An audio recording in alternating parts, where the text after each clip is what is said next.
नमस्कार। आवाज देश की में आपका स्वागत है। मैं हूं प्रतिबिंब शर्मा। हर घर तिरंगा अभियान को केंद्र में रखकर आज बात करेंगे तिरंगा ऊंचा रहे हमारा के जज्बे की। हम जानने की कोशिश करेंगे कि क्या आपको पता है कि आजादी का अमृत महोत्सव क्यों मनाया जा रहा है। क्या आपको पता है कि आजादी के अमृत महोत्सव के साथ तिरंगे को अंगीकार करने के 75 वर्ष भी पूरे हो चुके हैं। क्या आपको पता है कि तिरंगे को किस स्वतंत्रता सेनानी ने डिजाइन किया था। क्या आपको पता है कि वर्तमान सरकार द्वारा तिरंगा फहराने के नियमों में बदलाव किया गया है। क्या नियमों में बदलाव से तिरंगा दिल के और करीब आएगा। जी हां, इस पूरे विषय को जानने समझने की कोशिश करेंगे विशेषज्ञ मेहमानों से और साथ ही जनता जनार्दन से। हमारे साथ स्टूडियो में मौजूद हैं मेजर जनरल जगतबीर सिंह, जो कि रक्षा विशेषज्ञ हैं। उनका बहुत बहुत स्वागत है। Thank you. हमारे साथ स्टूडियो में जयसिंह शर्मा भी हैं, एक बड़े ध्वज निर्माता हैं। आपका भी बहुत बहुत स्वागत है। हमारे साथ जुड़े हुए हैं पद्म भूषण देवेंद्र झाझरिया, जो कि इंडियन पैरालंपिक हैं। आपका बहुत बहुत स्वागत है देवेंद्र जी। और स्वागत है मेरे साथ मौजूद यहां पर जनता जनार्दन का भी। आमतौर पर हम अपने विशेषज्ञ मेहमानों से शुरुआत करते हैं अपने कार्यक्रम की, लेकिन यहां पर बहुत सारे युवा मौजूद हैं। उनसे पहले जानने की कोशिश करूंगा कि वो हर घर तिरंगा अभियान के बारे में क्या समझते हैं और तिरंगे को देखकर उनके मन में सबसे पहला विचार क्या आता है। तिरंगा, जैसा कि हम लोग जानते हैं कि हमारे देश के अभिमान का एक प्रतीक है, तो इस पर लिखी हुई अपनी एक मैं रचना आप लोगों के समझ प्रस्तुत करूंगा। उसके माध्यम से बताऊंगा कि तिरंगा हमारे लिए है क्या। कि तिरंगा प्रमाण है त्याग और बलिदान का। तिरंगा प्रमाण है त्याग और बलिदान का। परिचय है हम भारतीयों के स्वाभिमान का। रक्षक है भविष्य का, लेखक है वर्तमान का। सोच है पिंगला का, विश्वास है किसान का। जरूरत है देश और नागरिकों के सम्मान का। तिरंगा एक शब्द नहीं, वैभव है अभिमान का। देश हित की रक्षा खातिर तिरंगे का सम्मान बढ़ाना है। नियम नीति और कर्तव्यों को हम जन तक पहुंचाएंगे। श्रेष्ठ राष्ट्र निर्माता भी है, ये जन जन को बतलाएंगे। श्रेष्ठ राष्ट्र निर्माता भी है, ये जन जन को बतलाएंगे। क्या बात है। ये तो पूरे कार्यक्रम का एजेंडा सेट कर दिया इस कविता ने। तिरंगे को देखकर हमें अपने फ्रीडम फाइटर्स की जो उनकी मेहनत और उनका प्रयत्न कुर्बानियां दिखती है। क्या बात है।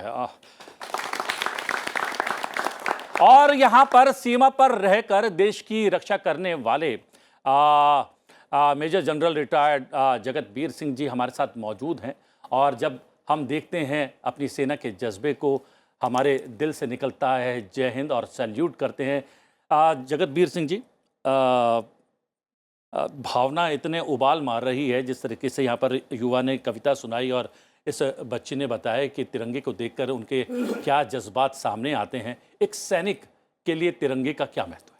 ये बहुत खुशी हुई है आज यहाँ आप सबके साथ बैठ के, और इन युवाओं के बारे में ये जो कह रहे हैं तिरंगे के बारे में सुन के मुझे बहुत खुशी हो रही है। और आपने सच कहा कि ये इन्होंने प्रोग्राम का मूड बिल्कुल सेट कर दिया। हाँ बिल्कुल। और जो फौज में है, जो डिफेंस सर्विसेज हैं, सबके लिए आप जानते हो जो हम सब किसकी नौकरी करते हैं, देश की नौकरी करते हैं। और देश की सिंबल क्या है, देश की सिंबल हमारे लिए सबसे ज़्यादा सिंबल है झंडा। तो जैसे आप कह रहे हो जो झंडे के लिए नौकरी करते हैं हम, देश के उसकी इज्जत के लिए नौकरी करते हैं। क्या ये झंडा सबसे ऊपर है, हम उसी के छत्र छाया में हैं। तो ये कहना चाहता हूँ। हाँ, एक जिस तरीके से जो जवान होते हैं हमारे फौज के जवान, ये और जो सोल्जर्स हैं, कई कठिन इलाके में भी नौकरी करते हैं। पहाड़ों में है, कोई रागिस्तान में है, कोई जंगलों में है। आप जम्मू एंड कश्मीर ले लो, नॉर्थ ईस्ट ले लो, राजस्थान ले लो। कई लोग युद्ध भी हो चुके हैं। 47-48 में युद्ध हुए थे, 62 में युद्ध हुआ था, 65 में युद्ध हुआ था, 71 में युद्ध हुआ था और कारगिल का युद्ध 99 में था। इसके बाद अभी लेटेस्ट है जो गलवान के क्लैशेस थे चाइना के साथ। बीच में आप भी जानते हो सीआई ऑपरेशन चलते रहते हैं, जम्मू एंड कश्मीर और नॉर्थ ईस्ट में हुए थे। तो सब लोग झंडे के लिए अपनी लाइफ जो है ना सेक्रीफाइस करते हैं, कुर्बानी देते हैं। ये नेशन के लिए करते हैं, अपने देश के लिए करते हैं। और जैसे मैंने आपको बताया, देश का सबसे ज़्यादा सिंबल है एक झंडा और दूसरा सिंबल है जो national anthem and main thing है द नेशंस कॉन्स्टिट्यूशन। तो उसके लिए एक सैनिक के लिए तिरंगा झंडा बेहद महत्वपूर्ण है, तो एक खिलाड़ी का जज्बा भी सीधे तौर पर इस राष्ट्रीय ध्वज तिरंगे से जुड़ा रहता है। देवेंद्र झाझरिया जी जो कि पद्म भूषण हैं और अंतर्राष्ट्रीय मुकाबलों में भारत का नाम कई बार रोशन कर चुके हैं। देवेंद्र जी, हमने देखा कि जब भी कोई खिलाड़ी प्रतियोगिता जीतता है तो सबसे पहले ढूंढता है कि किसके हाथ में तिरंगा झंडा है, तिरंगा झंडा लेता है, अपने सीने से लगाता है और चौड़ा होके जो है गर्व से सबके सामने आता है। क्या जज्बा रहता है और आपने इस जज्बे को कितनी बार कैसे महसूस किया? बिल्कुल, सबसे पहले तो आजादी के अमृत महोत्सव पर सभी को मेरी तरफ से शुभकामनाएं, बधाई। और देश पिछले 1 साल से हम आजादी का अमृत महोत्सव मना रहे हैं। अपने आप में एक बहुत बड़ी फील आई है उससे। हर युवाओं को एक मोटिवेट हुए हैं युवा जितने भी हैं।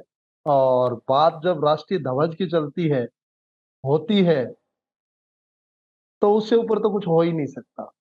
जी। एक खिलाड़ी के तौर पे देखूं तो मैं जब भी भारत से बाहर खेलने जाता हूं, मेरे बैग के अंदर हमेशा राष्ट्रीय ध्वज लेके जाता हूं।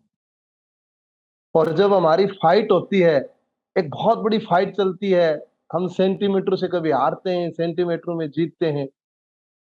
लेकिन जब एक बार ऐसे ही मैं बहुत नियर फाइट में था, मुझे याद है, रियो पैरालंपिक्स थे और मेरे सामने मेरा ध्वज दिखाई दे रहा था मुझे। तो मैंने कहा देखो, इसको सबसे ऊपर जाना चाहिए, अपने आप में कहा ये। और अगले थ्रो में मैंने वर्ल्ड रिकॉर्ड ब्रेक किया। तो ये है मेरे राष्ट्रीय ध्वज की ताकत। इससे बड़ी ताकत कुछ नहीं हो सकती। जब हम खेलते हैं, मेडल जीतते हैं, उसके बाद जैसे मेडल सेरेमनी होती है, तो जब गोल्ड मेडल मैं जीतता हूं तो सबसे ऊपर मेरा राष्ट्रीय ध्वज जाता है। और जब मेरा राष्ट्रीय गान होता है वहां पे, रियली उस समय का मैं वर्णन तो नहीं कर सकता। इतनी खुशी होती है कि आप शब्दों में मैं बयान नहीं कर सकता। पर इतना जरूर कहना चाहूंगा कि जो राष्ट्रीय ध्वज है वो हर घर तक पहुंचा है। ये बहुत बड़ी मुहिम है हर व्यक्ति को, क्योंकि इस राष्ट्रीय ध्वज के पीछे, तिरंगे के पीछे हमारी बहुत सी कुर्बानियां रही। उन लोगों को हमें कभी नहीं बोलना चाहिए। आजादी की लड़ाई के, हो सकता है इतिहास के पन्नों में बहुत से व्यक्तियों का नाम दर्ज ना हो, लेकिन उन लोगों का नाम हमारे दिलों में दर्ज है। हम दिलों में हमेशा नाम रखते हैं। और सबसे बड़ी बात मैं ये कहना चाहूंगा कि ये जो मोमेंट है, हर घर तिरंगा, मैंने सबसे पहले मेरे घर पे जाके तिरंगा फहराया था और उसको मैंने सोशल मीडिया पे पोस्ट किया था। यहाँ पर भी मैं अपील करना चाहता हूँ युवाओं से, खास करके युवा लोग, जाइए अपने घर तिरंगा फहराइए और देश को, अपने देश को दुनिया में सर्वश्रेष्ठ बनाइए। क्या बात है। चलिए, युवाओं से मैं पूछना चाहता हूं कि जब हम तिरंगे झंडे को देखते हैं या फिर फहराता देखते हैं तो क्या मन में गौरव की अनुभूति होती है और दिल में ये आता है कि हमें अपने देश के लिए कुछ कर गुजरना चाहिए? क्या ऐसा अभिमान आता है, क्या ऐसी सोच आती है? हम जब तिरंगे झंडे को फहराते हुए देखते हैं तब हमें बहुत गर्व की अनुभूति होती है और हम बिल्कुल चाहते हैं कि हम कुछ ऐसा करें कि हमें लगे कि ये तिरंगा जो ऊपर लहरा रहा है इसमें थोड़ा सा हिस्सा हमारा भी है। हमने तिरंगे को थोड़ा सा ऊपर उठाने के लिए कुछ किया।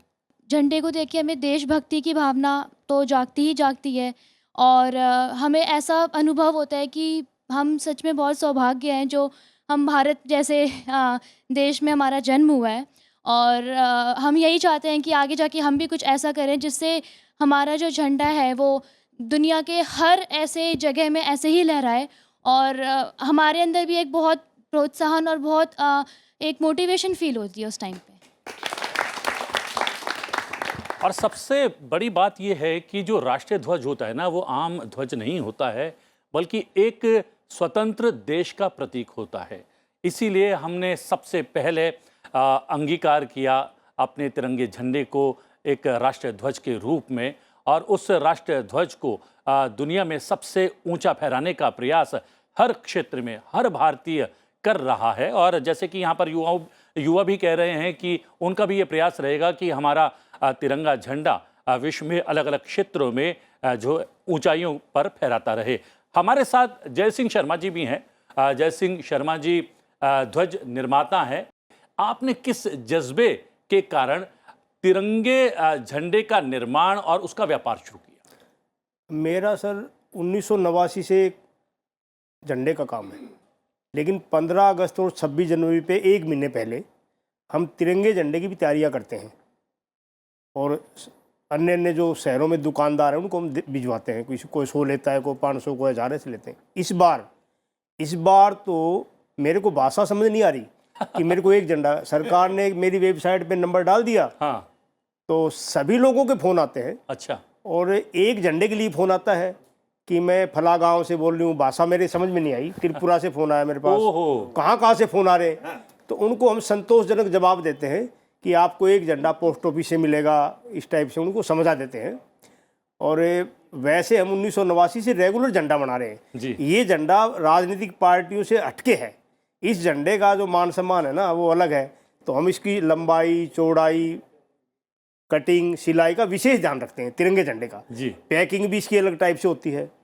अभी हमें बुलाया गया था कि आप कितना स्टॉक तैयार कर सकते हैं, तो हमने बताया कि हम 5 लाख 10 लाख झंडा तैयार कर लेंगे एक महीने में। तो उन्होंने कहा नहीं, इससे काम नहीं चलेगा, आपको बढ़ाना है स्टॉक। तो हमने 2 राज्यों की चुनाव के लिए कपड़ा खरीदा हुआ था हमारे पास जी। कच्चे कपड़े को गरे बोलते हैं, सूरत से आता है वो। तो वो सारा कपड़ा हमने इसी काम में यूज कर लिया, और पिछले 4 दिन से हर चीज़ में तेज़ी है। लेकिन अब हमारा कमाई का कोई उद्देश्य नहीं है, हम उसी रेट में झंडा प्रोवाइड करा रहे जो रेट पहले तय करे थे। यानी 15 दिन पहले जो रेट तय करे थे उसी रेट में दे रहे हैं। 15 दिन पहले सिलाई का रेट था 35 पैसा, आज सिलाई का रेट है 4 रुपया। झंडा उसी रेट बेच रहे हैं, अब कमाई पीछे छोड़ दी। क्या बात है। और जैसा कि आपने बताया, एक जानकारी मैं आपके साथ साझा कर लेता हूं कि 1 अगस्त से 1,60,000 तिरंगे झंडे हमने एक लक्ष्य रखा है कि पोस्ट ऑफिस के जरिए जो है लोगों तक पहुंचाए जा सकते हैं, और बहुत ही नॉमिनल रेट पर ये राष्ट्रीय ध्वज लोगों को दिए जा रहे हैं। और उसमें भागीदारी आपकी भी है, और आपने जैसा कहा कि आपका जज्बा है कि तिरंगे झंडे को आप कीमत के आधार पर नहीं, लोगों तक पहुंचा पाएं और इस मुहिम में आप जुड़ पाएं, अपनी भागीदारी निभा पाएं, उसका प्रयास आप कर रहे हैं। एक सैनिक, आपने कहा कि सैनिक के लिए बहुत महत्वपूर्ण होता है, और अगर किसी बियाबां वीरान जगह में भी आप होते हैं, कोई आपके आसपास ना हो, सिर्फ आपका तिरंगा झंडा लहरा रहा हो, तो आपको लगता है कि आप किसी की छत्र छाया में हैं। बिल्कुल, झंडे के छत्र छाया में है, लेकिन जब आप देश के छत्र छाया में है। लेकिन जब आप किसी मुहिम पर जाते हैं और उस मुहिम को पूरा करते हैं, चाहे वो युद्ध की मुहिम क्यों ना हो, उसके बाद हमने देखा कि वहां पर पहुंचकर और वहां पर अपना कब्जा जमाने के पश्चात सबसे पहला काम एक फौजी करता है, वहां पर अपना झंडा लगा देता। बिल्कुल, आपने अभी देखे होंगे, अभी कारगिल के युद्ध के जी 1999 में हुआ था, अभी 26 जुलाई के कई उसके ये पोस्ट आए थे हर सोशल मीडिया में। तो आपने सबने देखा होगा, जो भी पोस्ट रिकैप्चर किए थे, मान लो टाइगर हिल या टोलो लेइंग, 2 नाम बता दूं, कई और हैं। सबसे पहले आप क्या देखते हो, सैनिकों की फ़ोटो वहाँ, और उनके हाथों में इंडिया का तिरंगा झंडा, ऊपर हाइट्स पे जहाँ बर्फीला इलाका है, वहाँ सांस नहीं ले सकते, इतने कठिनाई से ऊपर गए हैं, कई लोग मर भी गए वहाँ, कई लोग घायल हुए हैं, फिर भी सबके चेहरे देखो, उनका मोराल अप है, झंडा अप है। और मैं कहता हूँ ये झंडा हमेशा ऊपर रहेगा और उड़ता रहेगा, और तिरंगा झंडा हर समय अप रहेगा। और ये युवक ने हमें बता दिया कि अभी हम झंडा इनके हाथ में है, और इनकी रखवाली करना और इसका मान करना और इसकी इज्जत करना इन सब के हाथ में है। देवेंद्र जी, देवेंद्र जी, हम अलग अलग जब देखते हैं तो कोई हिंदू है, मुसलमान है, ईसाई है, सिख है, कोई अलग भाषा का है, कोई अलग रंग रूप का है, लेकिन जब हम विदेश की धरती पर जाते हैं तो हमारी पहचान तिरंगे की हो जाती है। तो इसका अभिमान भी आपको कभी आया? इसमें तो कोई शक ही नहीं। और सबसे बड़ी बात आपको मैं बताऊं कि हमारे जब खिलाड़ियों से हम मिलते हैं, इंडिया की टीम जाती है, और मैं बड़ा सौभाग्यशाली हूँ कि मैं 2004 एथेंस पैरालंपिक्स में मैं फ्लैग बेरर था इंडिया टीम का, और 2016 रियो जो पैरालंपिक्स में भी मैं फ्लैग बेरर था इंडिया टीम का। तो अपने आप को मैं भाग्यशाली समझता हूँ कि लीड रोल में जब मैं राष्ट्रीय ध्वज लेके चल रहा था और मेरे पीछे थे, तो सभी हम कोई धर्म जाति के नहीं थे, हम सिर्फ इंडियन थे। वहां पे भारतीय खिलाड़ी थे, हम भारतीयता हमारी पहचान थी।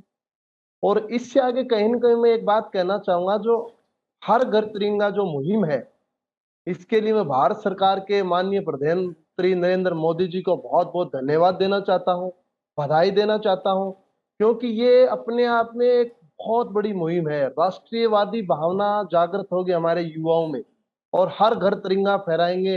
रियली मैं बहुत बड़ा प्राउड महसूस कर रहा हूँ कि मैं इंडियन। क्या बात है। और बहुत सारे इंडियन यानी कि युवा हमारे साथ मौजूद हैं। क्या आपको पता है कि झंडे फहराने के कुछ नियम बदले गए हैं? कुछ नियम के बारे में कोई जानता है, क्या बदलाव आया है? सर, पहले जैसा था कि हमें वो खादी से बने ध्वज या फिर उसके एक निश्चित लंबाई चौड़ाई उसका ध्यान रखना था, लेकिन अब सरकार ने कुछ नियम बदलाव किए हैं, जैसे कि उसमें आप पॉलिस्टर से बने ध्वज का भी यूज़ कर सकते हैं और उनके साइज़ का मैटर नहीं करेगा उतना जितना पहले करता था। और सर हमारे आम नागरिकों के लिए हम अपने गाड़ियों पर उस ध्वज का प्रयोग नहीं कर सकते, ये कुछ नियम में बदलाव आया है। जी हाँ, ये बात सही कही है कि हम लोग गाड़ियों पर जो है आम व्यक्ति जो है तिरंगा झंडा लगाकर नहीं चल सकता।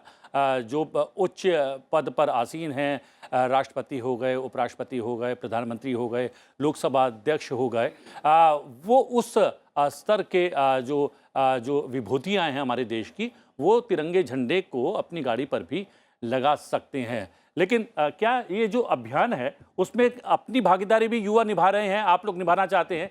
इस अभियान में युवा बिल्कुल निश्चित रूप से हम अपना योगदान निभाना चाहते हैं, जैसे कि हम अपने आस पड़ोस में या फिर अपने युवा सर्कल, हमारा ग्रुप होता है, हम उनके साथ कोऑर्डिनेट करके इस अभियान, सरकार द्वारा चलाया गया अभियान को हम और आगे तक बढ़ा सकते हैं, इसको और लोगों तक पहुंचा सकते हैं कि ज़्यादा से ज़्यादा तिरंगा लोग अपने घरों पर फहराएं और इस महोत्सव को और ज़्यादा सफल बनाएं। सर, आपने अभी बताया कि आप जो है बहुत नॉमिनल प्राइस पर, आपकी जो मंशा है वो ये है कि हर व्यक्ति तक तिरंगा झंडा पहुंचना चाहिए। लेकिन क्या इस मुहिम से, इस अभियान से जो गरीब है बेचारा, जो सिलाई कढ़ाई का काम करता है, उसके रोजगार में इजाफा हुआ है? वो भी एक प्रयास किया गया है? बहुत ही जबरदस्त हुआ है सर। अच्छा।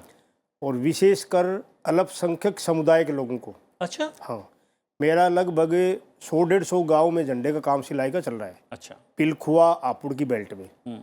इधर ये जो टोनिका सिटी जो गाजियाबाद में औद्योगिक क्षेत्र है, उससे पहले सोनिया विहार है। इधर मदर डेयरी के पीछे मंडावली गांव है, जहाँ मैं आज से 30 साल से पहले से रहता था। वहाँ पे मतलब मेरा मेन काम मंडावली गांव में ही है। तो मेरे मंडावली में बैक साइड में अल्पसंख्यक समुदाय के बहुत ज़्यादा घर हैं और वही औरतें घरों में झंडा सीलती हैं। परसों में पिलखुआ गया था, आप कल्पना नहीं करेंगे, एक महिला ने मेरे को ऐसे गले लगाया और उसने पता क्या कहा, मोदी जुग जुग जी है। तो मैंने कहा, आप मोदी को जानते हो? बोला, नहीं, फोटो देखी है बेटा, बहुत अच्छा काम करा। मेरे घर में मेरे को आंखों में आंसू आ गए। मैं 4000 रुपया रोज़ कमा रहे हैं, हमारे घर में रोटियां खाने को नहीं थी। जिस झंडे का 35 पैसे सिलाई थी, 20 इंच सिलाई है, नेफा बढ़ना है सिर्फ, उसका हम 3 रुपया दे रहे हैं मजदूर को, 3 रुपया। और संख्या में बेतहाशा इजाफा हो गया। सर मेरे यहाँ 1.5 करोड़ झंडा बनेगा 10 तारीख तक। क्या बात। और सबसे बड़ी बात, रेट नहीं बढ़ाया हमने जी। और सबसे बड़ी बात ये भी है कि पहले बहुत सारे जो हमारे प्रतीक थे, कहीं ना कहीं हमारे जो है देशभक्ति के प्रतीक थे, वो एक दायरे में सिमटे हुए थे। आम जीवन में कहीं ना कहीं उनका स्थान उतना महत्वपूर्ण नहीं था। तो ये अभियान चलाकर, हर घर तिरंगा अभियान चलाकर हर व्यक्ति के जीवन में एक बहुत बड़ा महत्व भी पैदा कर दिया है कि सरकार ने। बिल्कुल ठीक कहा आपने, बिल्कुल ठीक जी, बहुत अच्छी बात है, देश के लिए भी अच्छी बात है, और ये इससे देश की यूनिटी भी बढ़ती है, ताकत दिखाती है, देश को ताकत दिखाती है। और जैसे मैंने कहा, जो झंडा है उसकी इज्जत करनी चाहिए हमें। तो झंडा फैलाना एक चीज़ है, पर झंडे की इज्जत करना बहुत ज़रूरी है। तो झंडे फैलाने में भी कई रूल्स हैं, आप जानते हो, जैसे ज़मीन को नहीं छूना चाहिए, पानी में नहीं जाना चाहिए, उसके बाद उसको किसी गलत चीज़ के लिए इस्तेमाल नहीं करना चाहिए। मान लो आप समझ रहे हो ना, मेरी डेकोरेशन के लिए आप डेकोरेशन के लिए नहीं इस्तेमाल कर सकते। तो झंडे को, ये जो चल रहा है, इतने झंडे बना रहे हैं, पर जब झंडा के बारे में उसको इज्जत देना चाहिए झंडे को, इसके बारे में। सबसे बड़ी बात यह है कि सबसे जरूरी बात है, वो सबसे जरूरी और सबसे बड़ी बात यह भी है कि राष्ट्रीय ध्वज, तिरंगे से ऊपर कोई झंडा नहीं होना चाहिए और हो भी नहीं सकता। कुछ युवा, क्या इस अभियान के बारे में आपको लगता है कि ये अभियान चलाकर एक राष्ट्रभक्ति का संचार कहीं ना कहीं कर दिया गया है? मुझे जो लगता है कि झंडे को देख के सिर्फ हमें यही याद आता है कि हमारा देश कैसे कितना वो एकता का प्रतीक दिखता है। उसको देख के सिर्फ यही लगता है कि इस मुहिम से हम और करीब आ रहे हैं हमारे झंडे के, हमारे देश और एकता बढ़ती ही जा रही है। इससे झंडा एक एकता का प्रतीक है। उससे क्या होता है कि हमें जातिवादी मतलब हटा के बस हमें एक आता है, वी ऑल आर इंडियंस, मतलब हम सब मिलके जुल के एक इंडियंस हैं बस। नो जातिवादी, कोई भी जातिवादी नहीं आती। हम जो भी एक टारगेट सेट करते हैं सारा कि बस हम एक Indians, we all are Indians. ये बहुत ही कमाल की बात कही है कि हमने पिछले दिनों देखा, हम देखते हैं खेलों की दुनिया में किस तरीके से तिरंगा फहराया जाता है, किस तरीके से सेना के द्वारा तिरंगे का मान रखा जाता है। लेकिन अलग अलग क्षेत्रों में अलग अलग वजहों से पिछले दिनों कुछ एजिटेशंस भी हुए थे, उसमें भी सबके हाथ में तिरंगा झंडा था। तो जो ये इस युवक ने कहा कि अलग अलग जात धर्म के हम हो सकते हैं, लेकिन हमारी सबसे बड़ी पहचान तिरंगा होता है, और जब तिरंगा होता है तो हम सब अलग अलग धर्म जात के नहीं बल्कि एक होते हैं, भारतवासी हो सकते हैं। हम युवाओं के बीच, हम युवाएं हैं, पर हम युवा होने के बाद भी तिरंगे के प्रति हमारा जो सम्मान, आत्मविश्वास, ये सब आजकल के माहौल को देखते देखते थोड़ा कहीं ना कहीं कम होता है। और ये मुहिम चलाने के बाद तिरंगे को सम्मान देने की इच्छा और उसको जागरूक उस अभियान को जागरूक बनाने के लिए लोगों तक हम अपनी बात के जरिए पहुंचा सकते हैं। जी, ये अभियान कहीं ना कहीं हमें जोड़ता है। और जो है पद्म भूषण देवेंद्र जी हमारे साथ लगातार बने हुए हैं। देवेंद्र जी, यहाँ पर बात चल रही है कि जात धर्म सबको पीछे छोड़ देता है और हमारा तिरंगा झंडा हमें हिंदुस्तानी बनाता है। बहुत बड़ी बात बोली है युवाओं ने, और जब युवाओं की कोई आवाज सुनते हैं तो बड़ा मन खुश होता है, क्योंकि देश का भविष्य युवा है।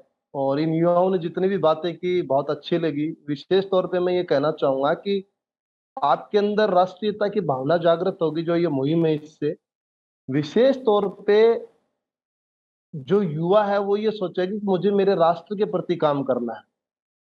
मैं छोटी छोटी बातों को लेकर के कहूंगा आपको कि वो कोई गलत काम नहीं करेगा। जब वो गलत काम करने की सोचेगा तो एक बार उसके दिमाग में जरूर आएगा ये कि मैं मेरे राष्ट्र के लिए गलत कर रहा हूँ। ये राष्ट्रीय भावना होनी जरूरी है। और कहीं न कहीं मेरा ये मानना है कि पूरी जो मुहिम है, ये मुहिम बहुत शानदार है, सफल है, और मैं इस मुहिम के लिए फिर से बहुत बहुत धन्यवाद और बधाई देना चाहता हूँ। जी जी, एक बात कही जाती है, हमने बहुत सुनी है बचपन से ही, भूखे पेट भजन ना हो गोपाला। तो क्या देशभक्ति के लिए भी आपका पेट भरा हुआ होना बेहद आवश्यक है, और इसीलिए इस मुहिम के जरिए घर घर तक रोजगार पहुंचाने का प्रयास भी किया गया है। और सही मायने में स्वतंत्रता दिवस, या फिर हम कह सकते हैं आज़ादी का अमृत महोत्सव, हम तभी मना सकते हैं जब हर पेट जो है वो भरा हुआ हो, वो खाली ना हो। ये प्रयास भी किया गया है क्या इस अभियान के जरिए? नहीं, बहुत बड़ा प्रयास है और इसमें कोई शक ही नहीं है, क्योंकि मैं बताना चाहूंगा आपको, शर्मा जी बता रहे थे कि मेरे से एक महिला मिली और उन्होंने कहा जुग जुग जियो मोदी। ये उसका काम ही तो बोल रहा था, उसके रोजगार मिला उसी की तो आवाज थी। ये ग्रास रूट की आवाज है, ये उन लोगों की आवाज है जिन्हें रोजगार मिला है। तो इससे रोजगार भी मिलता है और कहीं न कहीं हमारी सरकार, भारत सरकार की काफी स्कीमें हैं, लोकल वोकल जैसे, इनको बढ़ावा मिलता है। Made in India, make in India, ये जो है, इन स्कीमों को भी हम आगे लेकर के जाते हैं। यदि विस्तृत चर्चा करें तो हम, एक टाइम होता था, हमारे डिफेंस के बैठे हैं, तो उनसे मैं कहना चाहूंगा कि एक टाइम हमारे पास एक पिस्टल भी बाहर से लेके आते थे हम खरीद के, आज हम टैंक बना रहे हैं। ये है इंडिया मेरा, ये है मेरा बदलता हुआ भारत, ये है मेरा नया भारत। जयसिंह जी, देशभक्ति के लिए पेट भरा हुआ होना बेहद आवश्यक है और ये अभियान हमें जोड़ता तो है, देशभक्ति की भावना जो है वो प्रसारित करता है। इसके साथ साथ आपने कहा कि भूखे के घर रोटी भी पहुंचा रहा। सर मैं पूरी डिटेल से बताता हूँ आपको। पहले धागा बनता है जी, धागा बनता है तो मजदूरी काम करता है फैक्ट्री में। धागे को अंग्रेजी में जैसे यारन बोलते हैं। यारन के बाद में वो यारन से गरे बनाता है, कच्चा कपड़ा लूम के ऊपर। तो लूम पे हाथ से काम होता है, कोई बिजली से नहीं, सारा है, कारीगर काम करता है, सब मजदूर हैं। उसके बाद उस माल की पैकिंग होती है, वो मजदूर करता है। वो माल फिर हम लोग खरीदते हैं गरे, वो हम मिल में डालते हैं। उसकी पहले धुलाई होती है, धुलाई वाला प्रोसेस मजदूर करता है। फिर उसकी प्रिंटिंग होती है, वो प्रोसेस मजदूर करता है। फिर उसकी कटिंग होती है। सब जगह मजदूर को पैसा मिला है, नीचे से ऊपर तक। क्या बात है, मजदूर ने पैसा कमाया है। सबसे बड़ा फायदा मजदूर तबके को हुआ इससे। जी, हम पैसा नहीं कमा रहे। हमारे तो आज, मेरे तो कल मैंने 21 रुपये में झंडा खरीदा है, आपके सामने सच बोलूँगा, और 20 रुपये में दिया है। 3.25 लाख झंडा 21 रुपये में खरीदा। यानी हर घर तिरंगा जो है वो एक मुहिम ऐसी है कि जो हम लोगों को एक दूसरे से जोड़ तो रहा ही है, साथ ही साथ रोजगार प्रदान कर रहा है। और न केवल घर पर झंडा फहराएगा बल्कि उनके दिल पर भी चस्पा हो गया है तिरंगा झंडा। जी हाँ, इस विशेष पेशकश में आज के लिए इतना ही। लेकिन हमारे साथ major general retired जगतवीर Singh ji जुड़े, आपका बहुत बहुत धन्यवाद। हमारे साथ जुड़े जयसिंह शर्मा जी, ध्वज निर्माता जयसिंह जी, आपका भी बहुत बहुत धन्यवाद। हमारे साथ पद्म भूषण देवेंद्र झाझरिया वर्चुअली जुड़े, देवेंद्र जी आपका भी बहुत बहुत धन्यवाद। और धन्यवाद यहां पर मौजूद जनता जनार्दन का भी बहुत बहुत धन्यवाद। Thank you very much. आवाज देश की में आज के लिए इतना ही। आवाज देश की में आपसे फिर भेंट होगी। फिलहाल मुझे आज्ञा दीजिए, लेकिन देखते रहिए संसद टीवी। नमस्कार।